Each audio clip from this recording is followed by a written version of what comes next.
Abi beğenmezsen şikayet kutusuna yazarsın. Aynen.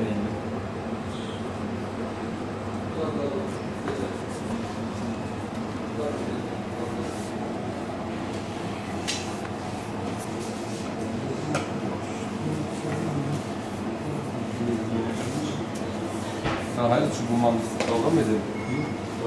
Kaymıyor ya, video çekerken şey yapıyorum. He kayıyor, çıkmıyor mu? Çıkmıyor. Şöyle bol ceviz. Oh, normalde bundan fazla atacağım.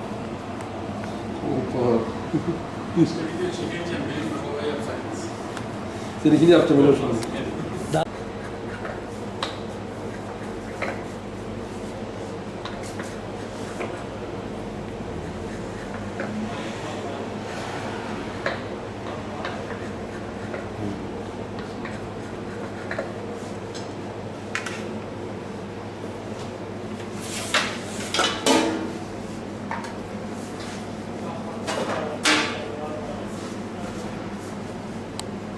Abi adım Ebubekir İrasul.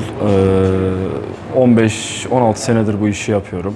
Çocukluğumuzdan beri bu meslekteyiz, ilk mesleğimiz. İşte baklava üretiyoruz, simit, poğaça. Ondan sonra pasta, yaş pasta, kuru pasta. Genelde yoğunluğumuz, ağırlığımız baklava üzerine. Baklava işi yapıyoruz. Bu artan fiyatlar şöyle etkiledi. Aslında çok bizi etkiledi.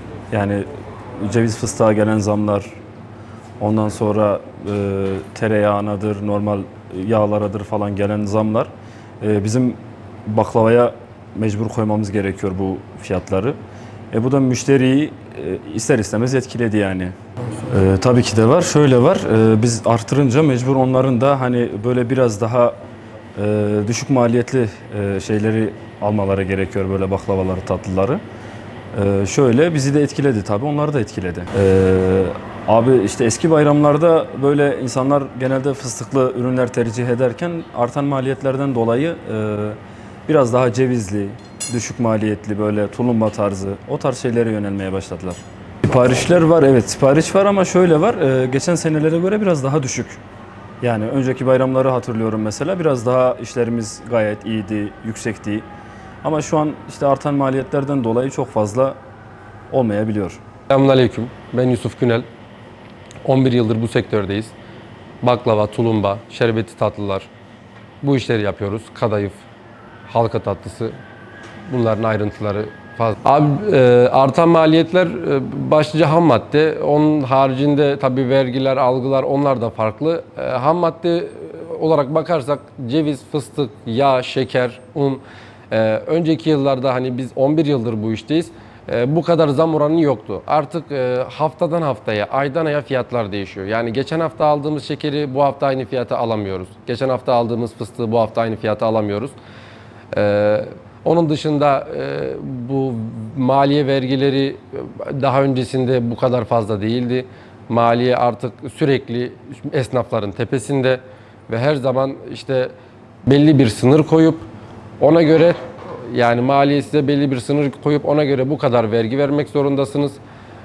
Bunun altını veremezsiniz, üstünü verebilirsiniz. Ve bu konuda sürekli esnaflar zor durumda bırakılıyor. Artık dükkan işletmek, üretim yapmak, ürettiğini satmak düşünüldüğü kadar kolay bir şey değil. Ham madde dediğim gibi zaten ham madde her hafta fiyatı yerinde olmayan bir durum. Olarak geçen hafta aldığımız çuvalı 1800 liralık şekeri bu hafta 2100-2200 liraya alabiliyorsunuz. Artık böyle şeylere şaşırmıyorsunuz. Fıstık geçen hafta ya da 2 hafta önce 1600, 1700, 1800 liraya belki fıstık aldıysanız bu kalitesine göre değişir. Bu hafta 200 lira, 300 lira fiyatı değişebiliyor. Meseleler bundan ibaret. Vatandaşlar artık ekonomik oldu. Evet, vatandaşlar şu an fıstıklıya çok yaklaşmıyorlar. Yani özellikle asgari ücretle çalışan kesim fıstıklıyı çok alacak gücü yok. Biz de bunun farkındayız. Biz olabildiğince hani kaliteden ödün vermemekle beraber maliyet düşürmeye çalışıyoruz.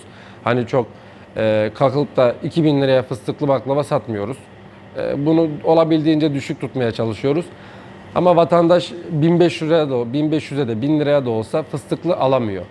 İşte 200 liraya kilosu olan tulumba, 150 liralık tulumba ya da Hint sarması, Hindistan cevizli düşük maliyetli olarak halka tatlısı ya da cevizlinin en ucuz olanları, en düşük maliyetli cevizler. Vatandaşlar buna yöneliyor.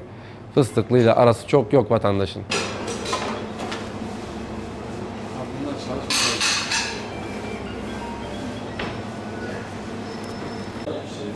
Diklemesi ne var?